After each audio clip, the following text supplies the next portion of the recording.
Saya nak share lagi salah satu skop kerja pensyarah. Boleh kan? Ini skop kerja yang paling tak best lah.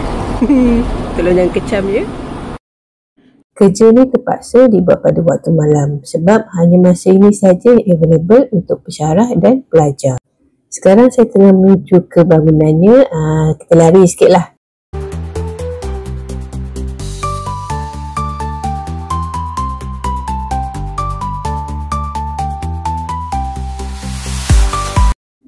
Dah sampai pun. So inilah skop kerjanya, iaitu sebagai seorang pengawas peperiksaan. So sebagai pengawas peperiksaan, pensyarah perlulah mengawal sepanjang masa. Takut-takut ada pelajar yang meniru. So jika awak pilih master atau PhD by course, inilah salah satu bentuk penilaiannya, iaitu ujian ataupun peperiksaan akhir. Yang awak nampak dalam video ni, ni adalah student degree degree in civil engineering. Ada lebih kurang 400 lebih lah pelajar yang ambil waktu ini. Biasanya kalau pelajar master dan PhD tidaklah seramai ini.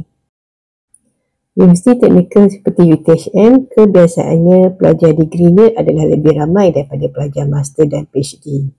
Awak tahu ke ada 4 jenis universiti awam di Malaysia? Universiti penyelidikan, Universiti komprehensif, Universiti berfokus dan Universiti teknikal seperti UTHM. Universiti teknikal fokusnya kepada bidang teknikal dan kejuruteraan. So, Universiti teknikal ni dia menawarkan program degree dan pasca sarjana yang lebih seimbang. Dan ia memberi penekanan kepada pendidikan vokasional dan kemahiran. Selain UTHM, ada 3 lagi jenis Universiti teknikal di Malaysia, iaitu UTM, UMP dan UNIMED. Dapat sesuatu? So nak daftar di mana? Daftarlah di UTHM.